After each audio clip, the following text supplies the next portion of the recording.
Oi, alunos, tudo bem?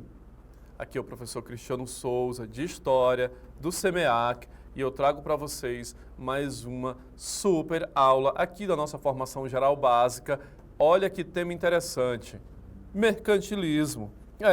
Tenho certeza que você lembra desse tema lá do ensino fundamental, está revendo ele agora no ensino médio, mercantilismo, que é a grande política econômica que rege o Estado Nacional moderno, que rege o Estado Nacional absolutista. Mercantilismo, vem comigo para uma chuva de conhecimento. Olha só, o mercantilismo. Professor, o que é o mercantilismo?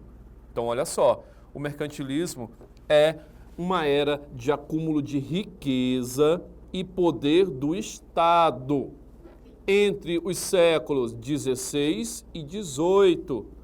É moldada pela expansão marítima e a formação dos estados nacionais modernos. Você sabe que os estados se fortaleceram, se tornaram estados absolutistas, fortes, havia um laço muito importante ali do rei com a burguesia.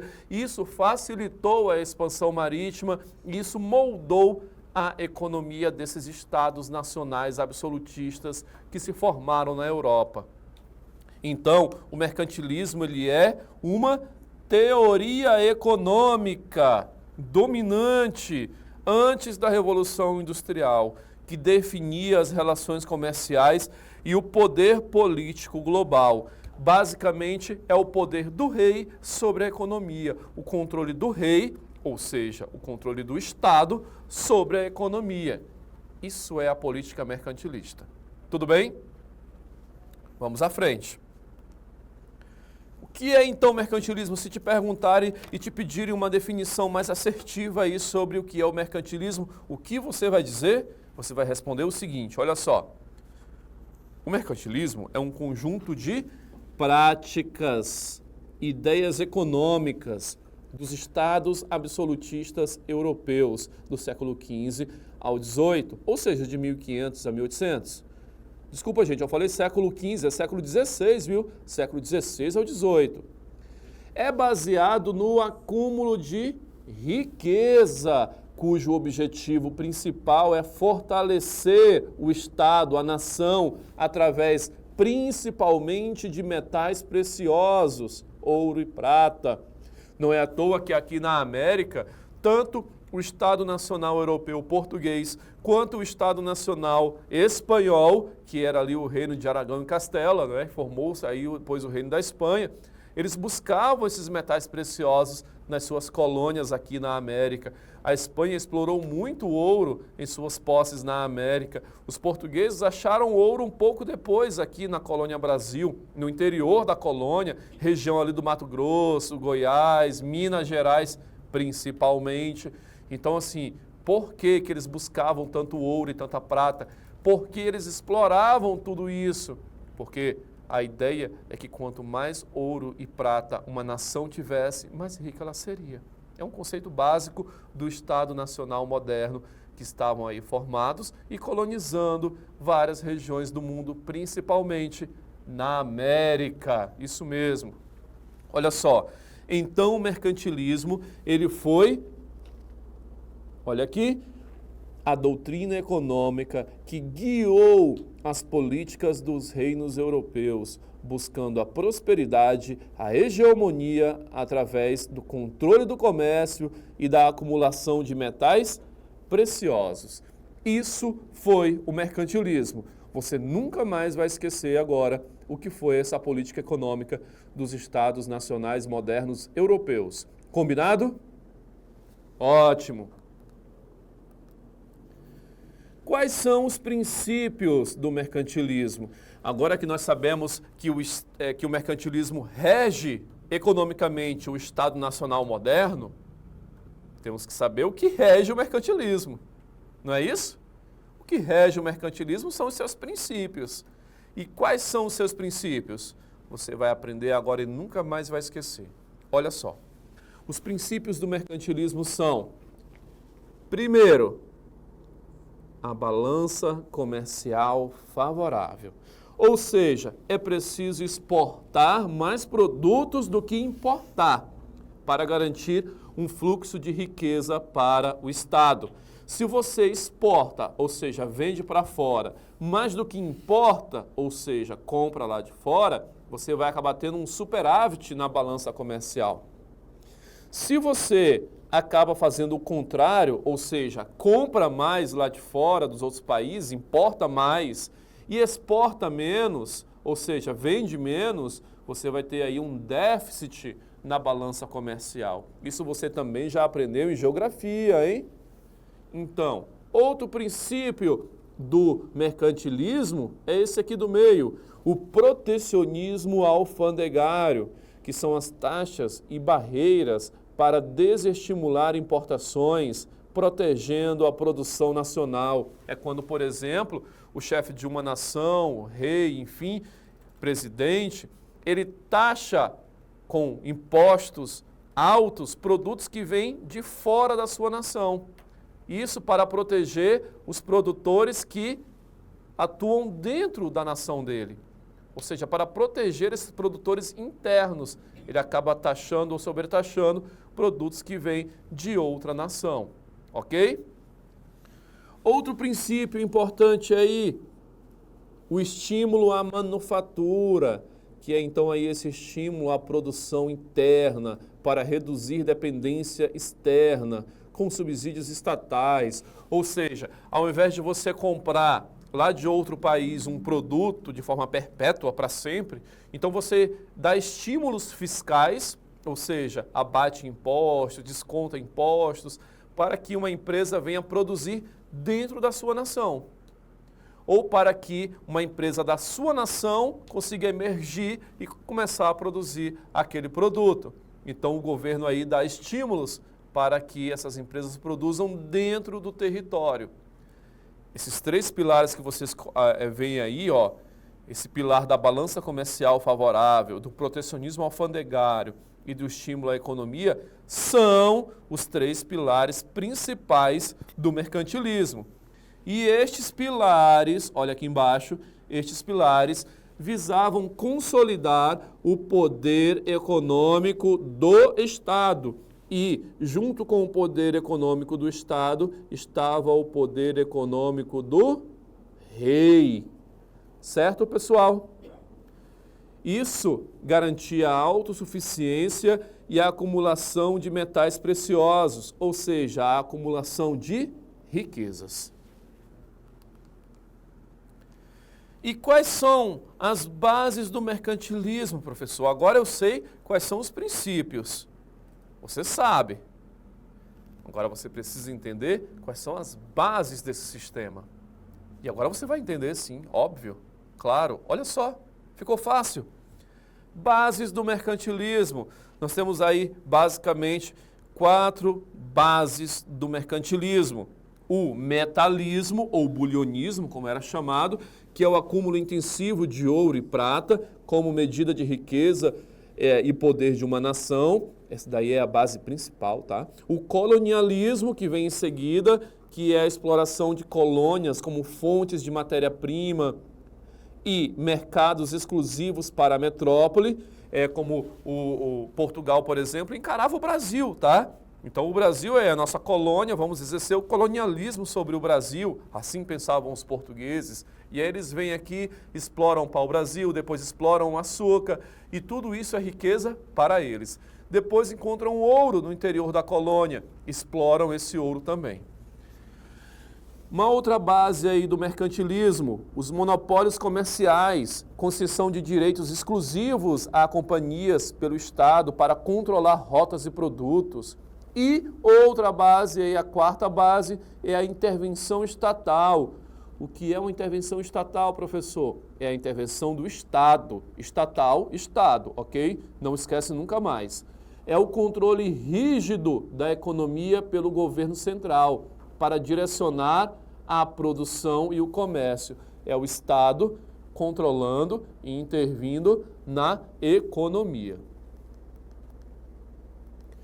Na Europa, olha, eu trouxe aí 4 grandes exemplos de 4 grandes países europeus do período e as suas respectivas correntes mercantilistas, tá? a Espanha praticava o bulionismo, ou seja, o foco era na exploração de ouro e prata, tá bom? Principalmente aqui na América, nas minas de Potosí e Bolívia, que entre 1600 e 1800 foram retirados 45 mil toneladas só de prata. A França fazia o chamado colbertismo, que era o desenvolvimento de manufaturas de luxo, não é? Manufaturas aí que produziam artigos de luxo. A Inglaterra praticava o comercialismo, com o fortalecimento de sua marinha e o comércio, principalmente ali a partir dos atos de navegação. E Portugal, um colonialismo extrativista, tá? Com o ouro do Brasil, produção de açúcar, com uma forte dependência da sua colônia aqui na América, a colônia Brasil. Tudo bem? O mercantilismo português ele precisa ser levado, ele precisa ser aprofundado um pouco mais. Por que, professor, vai aprofundar o mercantilismo português mais que os outros? Porque isso é a nossa história também. Nossa história como Brasil, que foi colônia de Portugal. Então, o mercantilismo português, no caso do Brasil, baseava-se nos seguintes aspectos. Tinha o pacto colonial. O Brasil, então, era subserviente a Portugal economicamente, fornecendo matérias-primas. E como era um pacto colonial e o Brasil era colônia de Portugal, o Brasil não podia negociar essas matérias-primas ou esses gêneros tropicais com outra nação, viu? Tinha aqui tudo para Portugal. Outro, a mineração com a extração de ouro, principalmente nas Minas Gerais, tá bom? No século XVIII ali nós vamos ter um pico de extração de ouro das Minas Gerais, os portugueses vão tirar entre 15 e 20 toneladas de ouro por ano, é muito ouro, hein, gente?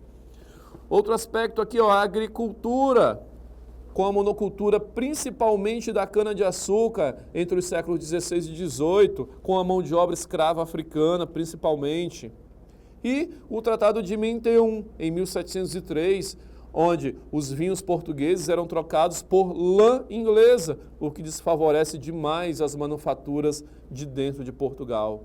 Então são esses aspectos aí do mercantilismo português que vão trazer um impacto ou um reflexo bem interessante para o Brasil colonial. França. Ah, você achava que eu ia destacar só Portugal? Ah, tem a França também, olha só. A França predominou o colbertismo, sob a liderança de Colbert, Jean-Baptiste Colbert, ministro de Luís XIV. Foi o arquiteto dessa política, que previa aí uma infraestrutura enorme para dentro da França, com a construção de canais e estradas para facilitar o comércio interno e a distribuição de bens. Manufaturas de luxo, com foco no desenvolvimento da produção pelo Estado de seda, não é, porcelana e etc., voltadas para a exportação. E companhias de comércio, com a criação da Companhia Francesa das Índias Orientais, que garantia os monopólios comerciais e as rotas. O colbertismo foi crucial para a centralização do poder e o esplendor da corte francesa, refletindo a busca pela autossuficiência econômica. Professor, tem alguma consequência ou impacto que o mercantilismo trouxe aí para essas sociedades? Será? Claro, olha só o que está na tua tela. Tem o acúmulo de riqueza, ou seja, para os estados europeus, através do ouro, da prata e de matérias-primas, esses estados nacionais foram acumulando grande quantidade de riqueza. De onde vem toda essa riqueza? De onde vem todo esse ouro? De onde vem toda essa matéria-prima? Você sabe, das colônias, muito bem, das áreas coloniais desses estados nacionais, dessas nações. O colonialismo também tem uma relação com a escravidão, observa. É nesse momento que há a intensificação da exploração colonial e, consequentemente, também a intensificação do tráfico de aproximadamente, olha só, olha esse número, 12,5 milhões de africanos escravizados na América. Olha esse número, gente. Então, o mercantilismo, com o seu colonialismo, trouxe para a América um número grande, gigantesco de escravos cativos da África. E os impactos que essa escravidão vai gerar em solo americano são imensos, mesmo após os processos abolicionistas, porque as comunidades dos ex-escravos aí não tiveram acesso à saúde, educação, emprego, condições de moradia, e aí começaram a viver à margem da sociedade. Ok? E os Estados-nação, a formação, a potencialização dos Estados-nação, né? Que formam-se, não é, a partir de estados centralizados e com forte poder econômico. Eles vão consolidar sua fronteira, estabelecer sua moeda única, estabelecer seus pesos e medidas. Tudo isso vai acontecer.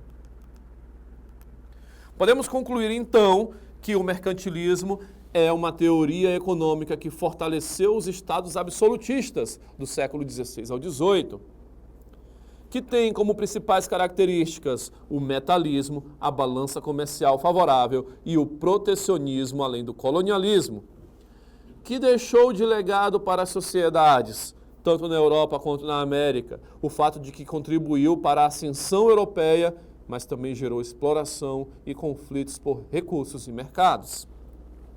E que, de certa forma, no seu processo de transição, é superado aí depois pelo liberalismo. Depois do mercantilismo vem o sistema liberal, capitalista, mas seus ecos em políticas protecionistas ainda podem ser vistos hoje, demonstrando a complexidade das relações econômicas globais. Quando você vê uma ação protecionista, uma taxação ou sobretaxação de uma nação em relação a outra, você está vendo aí um traço lá do mercantilismo sendo adotado hoje dentro do liberalismo ou neoliberalismo. Tudo bem? Vamos exercitar o que nós aprendemos hoje. Quero que vocês falem comigo as respostas. Vão aí interagindo de onde vocês estão. Vai que eu escuto vocês, hein? Atividade número 1. Durante os séculos XVI e XVII, diversos estados europeus, como a França e Portugal, buscaram fortalecer o poder dos reis frente aos nobres e às cidades, centralizando a administração e ampliando o controle sobre as atividades econômicas. Para isso, adotaram o mercantilismo, cuja principal função dentro do contexto absolutista era, alternativa A, permitir que comerciantes privados controlassem livremente o comércio colonial, garantindo liberdade econômica. B. Promover a autonomia das colônias para que se industrializassem e se tornassem financeiramente independentes. C. Diminuir os impostos alfandegários sobre produtos estrangeiros para estimular o consumo interno. D. Priorizar o desenvolvimento agrícola para abastecer exclusivamente a população camponesa. Letra E. Reforçar o poder real através do acúmulo de riquezas obtidos com o controle do comércio e altos impostos para manter exércitos e administração centralizada. Gente, depois da nossa aula de hoje, sinto que ficou fácil para vocês, hein? Qual é a alternativa correta? Letra E. Lembrem-se, sempre, o mercantilismo reforça o poder real do rei, através do acúmulo de riquezas, que é obtido com o controle do comércio, altos impostos, e aí, com isso, mantém o exército e a administração sempre centralizados. Mais uma atividade para nós. Observa, durante os séculos XVI e XVII, o Brasil foi inserido na lógica mercantilista de Portugal, que buscava acumular metais preciosos e fortalecer a coroa portuguesa por meio do comércio controlado das colônias. Nesse contexto, o Pacto Colonial, acabamos de ver isso, hein, pessoal? Determinava que, letra A, o Brasil poderia exportar livremente seus produtos para a Inglaterra e França. B. O comércio colonial fosse realizado exclusivamente com Portugal, garantindo os lucros para a metrópole. C. as colônias brasileiras tivessem liberdade para manufaturar produtos e vendê-los no mercado europeu. D. Portugal não intervisse nas atividades econômicas das colônias. Ou letra E. O Pacto Colonial determinava que os colonos brasileiros pudessem estabelecer preços e impostos de exportação de seus produtos. Também ficou fácil. Depois da nossa aula de hoje, só pode ser a letra B. Quem falou a letra B muito bem. O comércio colonial, através do Pacto Colonial, era realizado exclusivamente com Portugal, garantindo aos portugueses todos os lucros da exploração realizada aqui no Brasil. Alunos, eu espero que vocês tenham gostado, vocês tenham aprendido e relembrado algumas coisas. Aprofundem-se ainda mais nesse tema, ele é muito importante para você entender, inclusive, o que vem depois, que é o liberalismo, o capitalismo. E, inclusive, nós vamos ver isso mais à frente em próximos encontros. Espero que vocês tenham gostado. Até nossa próxima aula. Tchau, tchau.